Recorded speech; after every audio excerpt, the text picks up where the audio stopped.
छोटे होने के बावजूद भी समाज का नाम ऊंचा करने का काम किया है। इनका नाम है लीजा उरांव। और लीजा उरांव जो है पूरे स्टेट में जो है टॉप की है 99% मार्क्स के साथ। और ये पहली आदिवासी ऐसी बालिका है जो अभी तक ये काम की है और ये एक इतिहास रची है।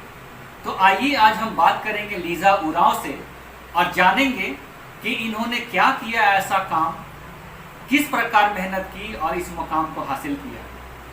लीजा, पहले तो कॉन्ग्रेचुलेशंस। Thank you. तो लीजा, आपका जो सफ़र है, जो आप अनुभव किए, ठीक है, जो माँ आप आज मतलब आज अचीवमेंट है आपके माँ बाप के लिए तो है ही, साथ ही साथ पूरे झारखंड के लिए एक सम्मान की बात है कि एक आदिवासी लड़की ने इतना बड़ा अचीवमेंट हासिल किया जो आज तक कोई हासिल नहीं किया था। ठीक है, तो इसके बारे में आप क्या रिएक्शन है आपका पहला, और आप क्या समझते हैं, मतलब आपको क्या लग रहा है कि समाज का आपको सपोर्ट किस प्रकार मिला या नहीं मिला, या क्या उसमें और अच्छा हो सकता है? Actually I am happy and अभी कम्युनिटी का पूरा सपोर्ट मुझे मिल रहा है जो मुझे बहुत अच्छा लग रहा है। चलिए, तो अभी जो है बहुत सारे बच्चे जो हैं आपके जैसा बनना चाहेंगे और आप शायद एक रोल मॉडल होंगे, तो उन बच्चों को आप क्या बताना चाहेंगे, किस प्रकार मतलब तैयारी करनी चाहिए, किस प्रकार पढ़ाई करनी चाहिए? मैं उन्हें कहना चाहूँगी कि अपनी पढ़ाई को पूरा फोकस करें और आगे बढ़ते जाए। एक दिन वे ज़रूर अपने मुकाम पर पहुँच जाएंगे। ये जवाब जो है हाजिर जवाबी और एक साथ एक बार में जवाब देना, ये दिखाता है कि कितने टैलेंटेड हैं, फोकस्ड हैं ये। तो आप आगे के बारे में अब क्या प्लान कर रहे हैं? मैंने अभी PCM लिया है, फिजिक्स केमिस्ट्री मैथ्स, एंड मैं DAV हेयर से पढ़ूँगी 12th तक। फिर मैं इंजीनियरिंग करना चाहती हूँ, उसके बाद मैं IAS ऑफिसर बनना चाहती हूँ। तो बहुत सारे ड्रीम्स हैं लीजा के। ये पहले मैथ्स भी लेना चाहती है, साइंस स्ट्रीम में जाना चाहती है, उसके बाद इंजीनियरिंग भी करना चाहते हैं और IAS और ये UPSC भी कम्पीट करना चाहती है। तो ये बहुत बड़ी चीज़ है जो इन्होंने एक गोल सेट किया है। इस उम्र में बहुत कम लोग ऐसे होते हैं जो गोल को सेट करते हैं और लीजा अभी से फोकस्ड है अपने टारगेट को लेके, तो ये बहुत खुशी की बात है। तो हम लीजा से पूछना चाहते हैं कि कौन सा सब्जेक्ट इनको सबसे अच्छा लगता है और मतलब उसमें किस तरीके से वो अपने जो है कंट्रोल कमांड जो है उस सब्जेक्ट में हासिल करती है। मुझे मैथ्स बहुत अच्छा लगता है। वैसे तो सारे सब्जेक्ट बहुत अच्छे लगते हैं, बट मैथ्स थोड़ा ज़्यादा अच्छा लगता है। और साथ ही मैं सबसे पहले उसमें NCERT सॉल्व करती हूँ, उसके बाद साइड बुक्स की भी मदद करती हूँ। टीचर्स का रोल बहुत बड़ा होता है किसी भी एक करियर को शिप आउट करने के लिए, किसी भी एक करियर को बनाने के लिए। तो लीजा से हम ये जानना चाहेंगे कि किस तरह का सपोर्ट इनको स्कूल में मिला, सारे स्टाफ के द्वारा, टीचर्स के द्वारा स्पेशली। तो आइए हम बात करते हैं। मुझे स्कूल से पूरा सपोर्ट मिला। प्रिंसिपल सर और सभी टीचर्स ने हमेशा इंकरेज किया, जिसके कारण मैं इम्प्रूव कर पाई और उन्होंने हमेशा मेरी पढ़ाई पर बहुत ध्यान दिया। साथ ही मतलब मुझे हमेशा इम्प्रूव करने में उनसे मदद मिलती है। बहुत अच्छा जवाब है। और टीचर्स जो है पिलर होते हैं समाज के, और इन्होंने कहा कि इनको बहुत सपोर्ट मिला है अपने स्कूल में और ये अचीवमेंट में जो है क्या उनको योगदान में कितना मतलब कंट्रीब्यूशन है, क्या बताएंगे आप? उनका एक बहुत बड़ा योगदान है इसमें, मेरी सफलता में, तो उन्हें मैं थैंक यू भी कहना चाहूँगी। एक गार्जियन जो होते हैं एक फैमिली में, उनका बहुत बड़ा रोल होता है एक बच्चे के प्रति, जो सेक्रीफाइस वो करते हैं और लास्ट में उनको जो अल्टीमेट रिजल्ट होता है, तो एक माँ बाप से बड़ा शायद वो खुशी शायद किसी को नहीं मिलेगा, जो पूरा सेक्रीफाइस करके अपने बच्चे की ज़िंदगी को संवारने का काम करते हैं। तो मम्मी पापा के बारे में आपका क्या व्यू पॉइंट है, ये हम लोग को बताइए। मेरे मम्मी पापा दोनों टीचर्स हैं, तो उनसे मुझे हमेशा सपोर्ट मिलता रहा है। उन्होंने मुझे कभी भी पढ़ने का प्रेशर नहीं दिया, साथ ही कहा कि तुम्हें आगे के कैरियर पे जो करना है, मुझे इंडिपेंडेंट छोड़ दिया। साथ ही उन्होंने हमेशा मेरा सपोर्ट किया और जब भी मैं रात तक जगती थी, पापा मेरे साथ बैठे होते थे और मम्मी ने मेरे सेहत का बहुत अच्छा ख्याल रखा। See, this is sacrifice. What she said, that when she was studying at night, her father was too with her, and this is a very big sacrifice. और ये लीज़ा रियलाइज़ करती है कि इनके पापा मम्मी का जो role है इनके करियर के लिए, जो अचीवमेंट इन्होंने हासिल किया है, बहुत ही बड़ा रोल है। तो आप जो है मम्मी पापा को किस तरीके से थैंक यू बोलना चाहेंगे? मैं उन्हें हमेशा थैंक यू, मतलब शुरुआत से मैं उन्हें थैंक यू बोलना चाहूँगी हर चीज़ के लिए, और धन्यवाद सभी चीज़ों के लिए। चलिए, अब आप ये बताइए कि आगे आपका प्लान क्या है, क्या करना चाह रहे हैं? और सबसे बड़ी चीज़ है कि सारे स्टूडेंट्स जो हैं, जो अपना शेड्यूल बनाते हैं पढ़ाई का, एक फोकस होके जो पढ़ाई करनी चाहिए, किस प्रकार पढ़ाई करनी चाहिए, आने वाले जनरेशन्स जो है, जो नेक्स्ट टाइम बोर्ड के एग्ज़ाम देंगे, उसको आप क्या मतलब इंस्पिरेशन मतलब आप देना चाहते हैं, क्या एक मैसेज देना चाहते हैं, किस प्रकार तैयारी करें कि उसमें 100% जो है बेस्ट निकल के आए? मैं बहुत ज़्यादा घंटों तक नहीं पढ़ती थी, मैं बस रेगुलर रहती थी स्टडीज़ में। साथ ही मैंने सबसे पहले सारे NCERTs को सॉल्व किया और टीचर्स के नोट्स पे फोकस किया, और कुछ sample papers and previous 10 years के क्वेश्चन पेपर्स बहुत इंपॉर्टेंट थे। तो मतलब how much time did you spend in a single day in your studies?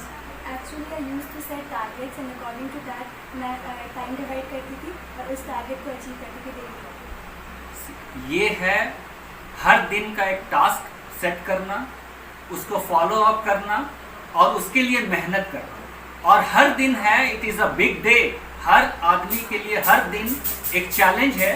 और लीज़ा ने सालों भर इस चीज़ को किया है, चैलेंज को एक्सेप्ट किया, जिसका नतीजा ये हुआ कि स्टेट टॉपर ये आज बनी है।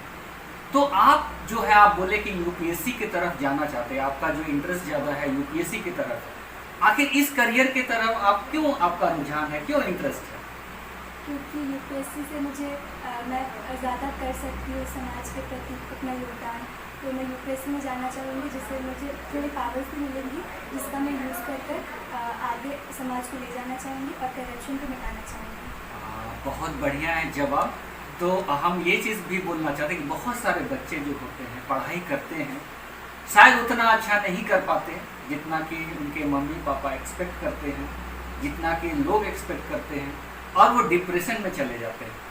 तो उन बच्चों के लिए आप क्या कहना चाहेंगे, आप क्या मैसेज देना चाहते हैं? वे सारे बच्चे जो अनसक्सेसफुल हो गए होंगे या उतना मार्क्स फेच नहीं किए होंगे जितना उनको आना चाहिए था, जो इतना एक्सपेक्टेशन उनके घर वालों ने किया था, तो उन बच्चों के गार्जियंस को और स्पेशली उन बच्चों को आप क्या कहना चाहेंगे? एक्चुअली मेरे हिसाब से कोई एग्ज़ाम किसी के पोटेंशियल्स को डिफाइन नहीं करता, वो सिर्फ ये बताता है कि आपका प्रिपरेशन लेवल क्या था।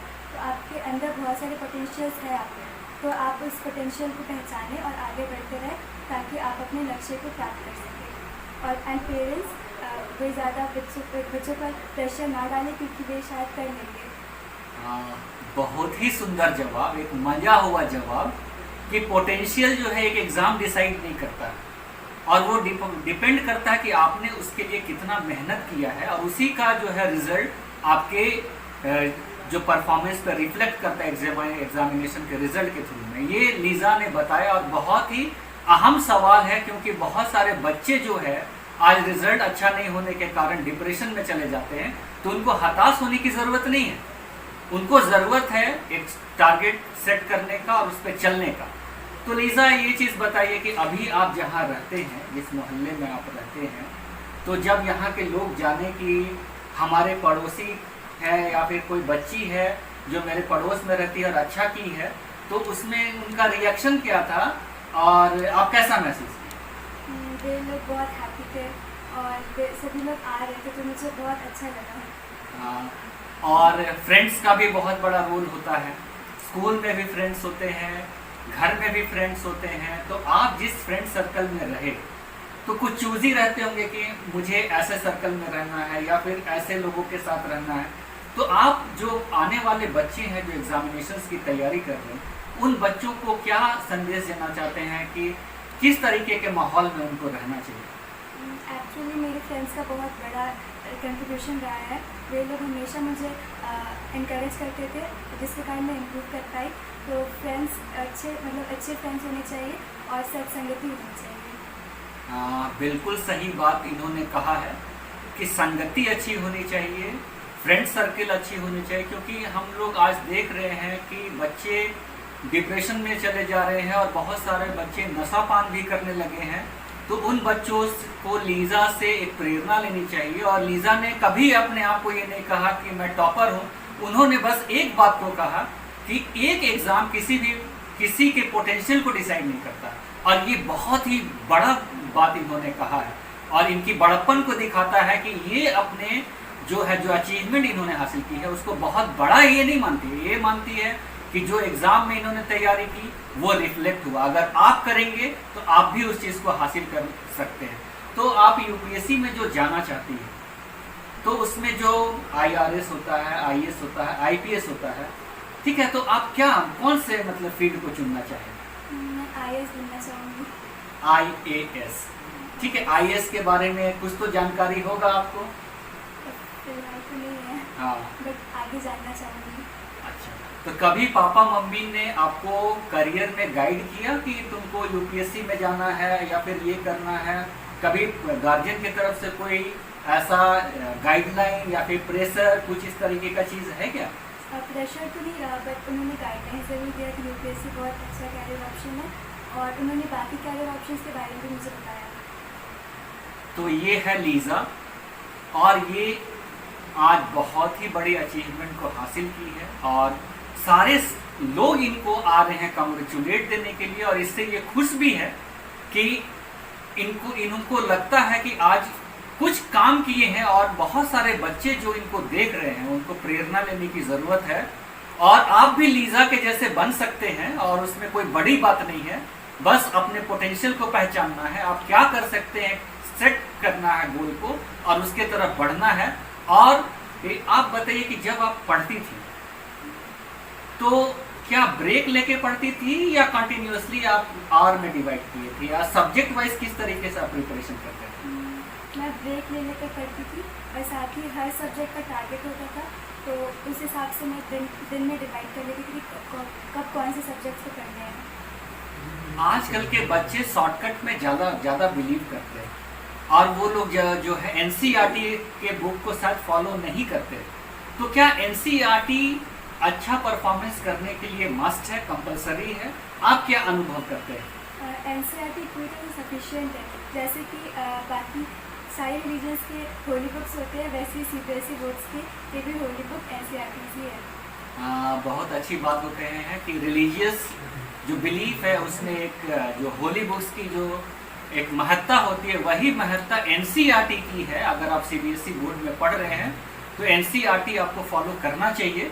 तो आप जो आने वाला जो जनरेशन जो नेक्स्ट ईयर बोर्ड के एग्ज़ाम देंगे, जो बच्चे एवरेज है या फिर जो बच्चे बिलो एवरेज है, जो किसी तरीके से अपने एग्ज़ाम में कुछ परफॉर्म कर पाते हैं, उन बच्चों को अपने एनहांसमेंट के लिए कि परफॉर्मेंस ज़्यादा बेटर हो, उनको क्या मैसेज देना चाहते हैं, किस तरीके से वो तैयारी करें? सबसे पहले बेसिक से स्टार्ट करें, उसके लिए NCERT मस्ट है।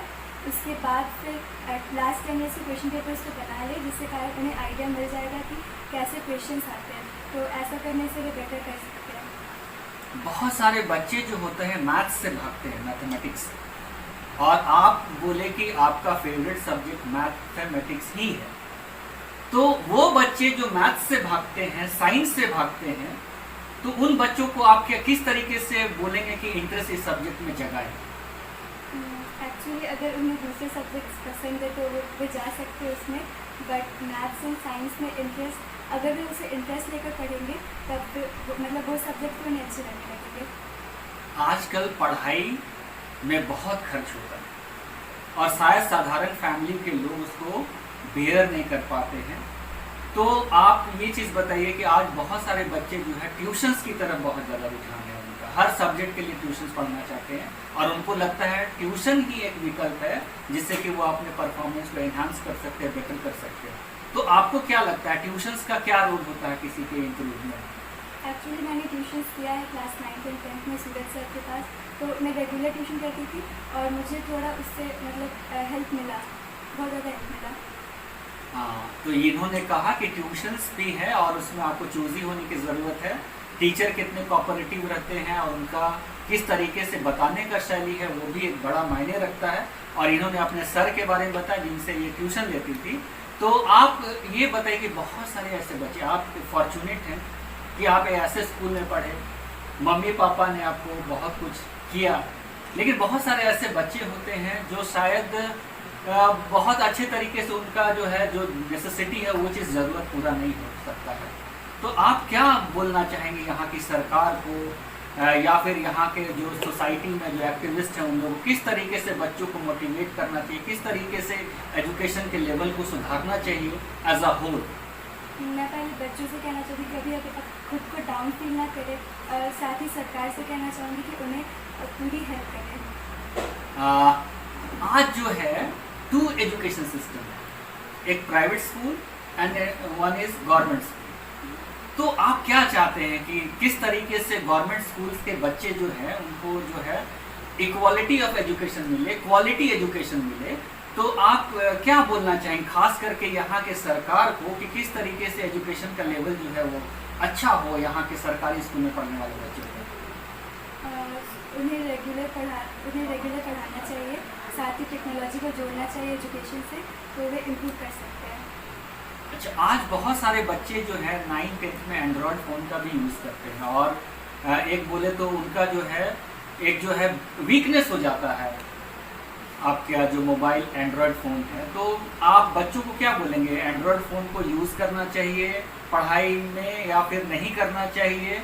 किस तरीके से हम आज ये जो डेवलप किया है ये मीडियम, जिससे कि हम एक बोल सकते हैं कि इसका दोनों इफेक्ट हो सकता है, पॉजिटिव और नेगेटिव भी हो सकता है। तो आप क्या मानती हैं कि इसका रोल क्या है एजुकेशन? एक्चुअली मैंने क्लास 10 में यूज़ किया था फ़ोन, मैं व्हाट्सएप में थी और मैं टीवी वगैरह सब कुछ देखती थी। तो मतलब किसी भी चीज़ के 2 पहलू होते हैं, एक पॉजिटिव एक नेगेटिव। तो आप पॉजिटिव को, उस पॉजिटिविटी को पहचानें और पॉजिटिविटी की तरफ बढ़ें। और मैं फ़ोन को टाइम के साथ यूज़ करती थी, ज़्यादा लिमिटेड यूज़ था और बहुत ज़्यादा समय के लिए यूज़ नहीं करती थी, जिसमें डिस्ट्रैक्शंस नहीं होते थे। तो इन्होंने कहा कि लाइफ में बैलेंस बनाने की ज़रूरत है और हर चीज़ के 2 एस्पेक्ट्स हो सकते हैं, एक पॉजिटिव होगा या नेगेटिव होगा, डिपेंड करता है कि आप चीज़ों को किस प्रकार से लेते हैं। तो ये बहुत ही अच्छी बात है कि एक इतनी छोटी सी बच्ची ने अपने एम को बनाया, अपने ड्रीम को बनाया है। तो अभी जो है आप ये चीज़ बताइए कि अब आपका नेक्स्ट प्लान क्या है, जस्ट इसके बाद का प्लान क्या है? इसके बाद मैंने PCM लिया है, तो मैं उसमें एक्सेल करना चाहती हूँ और उससे बहुत अच्छी तरह से करना चाहती हूँ। बिल्कुल सही। और इंजीनियरिंग अगर आप करेंगे जैसा आपने कहा, तो कौन सा स्पेशलाइजेशन लेंगे, कौन से ब्रांच की तरफ आप जाएंगे और क्यों ऐसा आप मानते हैं? मुझे कंप्यूटर साइंस अच्छा लगता है और अभी मैं कंप्यूटर साइंस में जाना चाहूँगी, और क्योंकि अभी कंप्यूटर्स का ज़माना मतलब आ चुका है और ये आगे और एक्सेल करेगा। चलिए, ये बहुत बड़ी चीज़ इन्होंने कही है कि अभी जो है एक ग्लोबल विलेज बन गया है पूरा दुनिया, और एक कनेक्टिविटी जो है ये जो है कंप्यूटर के थ्रू से जो एक रिवॉल्यूशन हुआ है, ये बहुत बड़ा इसका एक बोल सकते हैं कि प्रोस्पेक्ट से आने वाले फ्यूचर में, और इन्होंने इस चीज़ को एहसास किया है और इसलिए ये मतलब कंप्यूटर साइंस में ही अपने करियर को बनाना चाहती हैं। तो ये भी अच्छी बात है। तो आजकल जो गांव में बच्चे रहते हैं जो कि दुनिया से कटे हुए रहते हैं और कंप्यूटर शायद वो हैंडल नहीं कर पाते हैं, तो क्या मतलब फैसिलिटी होना चाहिए उन सारे स्कूल में कि वो भी जो है कंप्यूटर लिटरेट बने और मॉडर्न टेक्नोलॉजी से कनेक्ट रहे और अपडेटेड रहे अपने? आई थिंक हर विलेज में एक साइबर कैफे होना ही चाहिए और साथ ही एजुकेशन मिलना चाहिए सभी को कंप्यूटर से रिलेटेड सभी विलेजेस में। तो ये बात जो थी लीज़ा ने कहा, और ये बहुत ही अच्छी वार्तालाप लीज़ा के साथ हमारी हुई है, और लीज़ा वाकई में एक बहुत बड़ी अचीवमेंट को हासिल की है और ये पहली एक ऐसी आदिवासी बालिका है जिन्होंने इस मुकाम को हासिल किया है। ये प्रेरणा लेने की ज़रूरत है और हम सारे बच्चों को कहेंगे कि लीज़ा के जैसे आप बन सकते हैं। इट डिपेंड्स कि आप चीज़ों को कैसे लेते हैं, आप शेड्यूल किस तरीके से बनाते हैं। जैसा लीज़ा ने बताया कि वहाँ पे जो है ब्रेक ले लेके पढ़ती थी, कभी भी स्ट्रेस नहीं लेती थी। तो आजकल बहुत सारे बच्चे स्ट्रेस भी लेते हैं पढ़ाई की तरफ, माँ बाप का प्रेशर भी रहता है कि ये करना है तुमको, ठीक है। तो स्ट्रेस आने से आपको क्या लगता है, परफॉर्मेंस अच्छा होता है या फिर बुरा हो जाता है, या फिर किस तरीके अपने आप को बैलेंस बना के रखें? एक्चुअली अगर पढ़ाई में अगर प्रेशर लिया जाए तो मोस्टली उसके नेगेटिव इफेक्ट्स ही होते हैं, बट क्योंकि सभी चीज़ें में पॉजिटिविटी भी होती है, तो अगर आप कम प्रेशर ले, लिमिटेड प्रेशर ले, बहुत ही कम प्रेशर ले, तो मे बी आप ज़्यादा अच्छे उसमें कर सकते हो। मे बी बट प्रेशर ज़्यादा नहीं लेना चाहिए, उससे आप ही को स्ट्रेस आने से आपको क्या लगता है, परफॉर्मेंस अच्छा होता है या फिर बुरा हो जाता है, या फिर किस तरीके अपने आप को बैलेंस बना के रखें? एक्चुअली अगर पढ़ाई में अगर प्रेशर लिया जाए तो मोस्टली उसके नेगेटिव इफेक्ट्स ही होते हैं, बट क्योंकि सभी चीज़ें में पॉजिटिविटी भी होती है, तो अगर आप कम प्रेशर ले, लिमिटेड प्रेशर ले, बहुत ही कम प्रेशर ले, तो मे बी आप ज़्यादा अच्छे उसमें कर सकते हो। मे बी बट प्रेशर ज़्यादा नहीं लेना चाहिए, उससे आप ही को हार्म होगा। अच्छा, आजकल के बहुत सारे बच्चे मैंने देखा है, यूथ एडिक्ट हो रहे हैं ड्रग्स के, या फिर ऐसे कुछ अल्कोहल का भी वो लेना शुरू कर देते हैं। तो आपको क्या लगता है, मतलब आप उन बच्चों को क्या बोलना चाहेंगे? मतलब एक तो हेल्थ इश्यूज होते हैं, उसके अलावा जो है मेंटल भी डिसबैलेंस हो जाता है, तो उन बच्चों को आप क्या कहना चाहते हैं? जो बच्चे रास्ता भटक जाते हैं तो मोस्टली उनके साथ वैसा कुछ हुआ होता है, तो अगर वे हर चीज़ अपने पेरेंट्स के साथ शेयर करेंगे तो मे बी वे इस रास्ते में जाने से बच सकते हैं। हर फैमिली में कभी ऐसा होता है कि मम्मी पापा डांटते हैं, स्कोल्डिंग्स होती है, कोई मिस्टेक पे, तो कोई ऐसा वाकया क्या आपके साथ हुआ था? मम्मी पापा से डांट नहीं पड़ी थी, ऐसा नहीं हुआ था, बट हाँ S7 में मेरी तबीयत खराब थी उस पर, तो मुझे सिर्फ 94.5% आ पाए थे, तो मैंने उससे लेसन लिया और अपने वीक सब्जेक्ट पे काम किया, और मैं और उस पर बेटर करती गई। यही बात है और यही स्पेशल बनाता है लीज़ा को, और ये जो है एक एक्स्ट्रा ऑर्डिनरी सोच के साथ आगे बढ़ रही हैं, और इन्होंने कभी प्रेशर नहीं लिया, तो ये एक अच्छी सोच के साथ ये पढ़ रही हैं, अपनी तैयारी कर रहे हैं। तो हम यही चीज़ बोलना चाहेंगे कि पेरेंट्स के रोल बहुत बड़ा होता है, और इन्होंने कहा कि इनके मम्मी पापा ने कभी नहीं इनको डांटा, मतलब ये अपने तरफ से जितने इनके काम होते थे वो शायद अच्छे से करते होंगे, इसलिए इनको कभी स्कूलिंग्स नहीं मिली। और ऐसे जो एग्ज़ाम, ऐसे 1 एग्ज़ाम जो था उसमें परसेंटेज लीज़ा का कम आ गया था, तो ये सेल्फ रियलाइजेशन की, क्योंकि वो बीमार थे उस समय, तो ये हेल्थ इश्यूज होते हैं, तो उसमें ज़्यादा चिंता करने की ज़रूरत नहीं है। आप अपने परफॉर्मेंस को नेक्स्ट एग्ज़ाम में एक्सेल कर सकते हैं। तो जो भी बच्चे इस बार बोर्ड के एग्ज़ाम में अच्छे नहीं किए हैं, या फिर ऐसा उनको लग रहा है कि वो होपलेस हो गए हैं, तो होपलेस होने की ज़रूरत नहीं है, इट्स ऑलवेज अ बिगनिंग, आप नेक्स्ट टाइम अच्छा कर सकते हैं। तो ये लीज़ा के साथ बात थी, तो लास्ट में हम यही चीज़ बोलेंगे, एक पंच लाइन जो सारे स्टूडेंट्स को आप देना चाहेंगे, एक punch line Lisa. Actually, end doesn't means end. Actually, it means efforts never die. बहुत ही अच्छा पंच लाइन है लीज़ा का। तो हम लीज़ा को यही बोलेंगे कि आने वाले जीवन में जो सफलता को लीज़ा पाना चाहती है वो आसानी से इनको मिले, और इसी तरीके से वो अपना प्रयास जारी रखें। इससे एक बच्चे जो है आगे बढ़ेंगे, अपने राज्य का नाम रोशन करेंगे, अपने देश का नाम रोशन करेंगे, और आने वाले समय में हम लीज़ा को ये देखना चाहेंगे कि देश के निर्माण में इनका बहुत बड़ा योगदान होगा। हम ऐसा महसूस करते हैं जिस तरीके से इन्होंने जवाब दिया है, जिस तरीके से इनका एक गोल जो है वो सेट है। तो हम यही चीज़ बोलना चाहेंगे कि लीज़ा से बात करना आज मेरे लिए भी सौभाग्य की बात थी, और इसलिए सौभाग्य की बात थी कि लीज़ा बहुत सारे बच्चों की आज रोल मॉडल है, और इनके जैसा शायद बनना चाहिए। लेकिन एक चीज़ है कि कंपैरिजन कभी हम लोग को नहीं करना चाहिए, अपना जो बेस्ट है 100% वो देने की कोशिश करनी चाहिए। तो इनके मम्मी पापा का भी बहुत योगदान है, और उन सारे बच्चों के गार्जियंस जो शायद जिनके बच्चे अच्छे नहीं किए होंगे इस बार, उन गार्जियंस को आप क्या बोलना चाहेंगे? मैं बस यही कहना चाहूँगी कि उनको ज़्यादा प्रेशर ना डालें, क्योंकि अगर वे अपने पोटेंशियल को पहचान लेते हैं तो वे आगे बढ़ सकते हैं। ऐसा नहीं कि सभी लोग पढ़ाई में अच्छे हो, वे बाकी को करिकुलर एक्टिविटीज़ में भी अच्छे हो सकते हैं, जिनमें वे अपना कैरियर बना सकते हैं। चलिए, ये बोले को करिकुलर एक्टिविटीज़, तो लीज़ा स्पोर्ट्स में कितनी इंटरेस्ट रखती है? एक्चुअली मुझे पेंटिंग में इंटरेस्ट है। पेंटिंग में इंटरेस्ट है, और उसके अलावा हॉबी क्या क्या है आपके? Painting and reading novels and listening to music. Listening to music. अभी हम पूछेंगे कि इनके फेवरेट सिंगर कौन है। अरमान मलिक। कहूँगी कि वे अपने बच्चे पर विश्वास रखें और एक दिन भी ज़रूर सफल हो जाएंगे।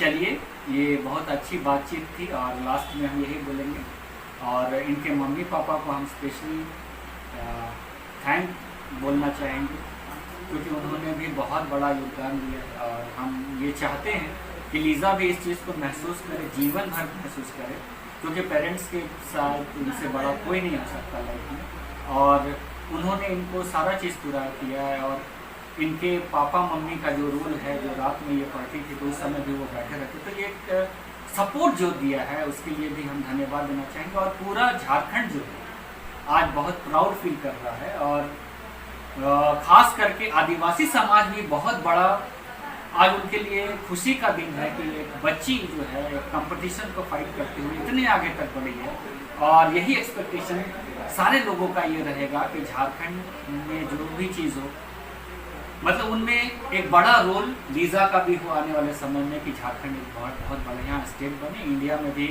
जो भी चीज़ हो उसमें भी कंट्रीब्यूशन हो। तो हम यही बोलेंगे कि कॉन्ग्रेचुलेशंस एट लास्ट, ठीक है, and all the best for your life, take everything easily or accept all challenges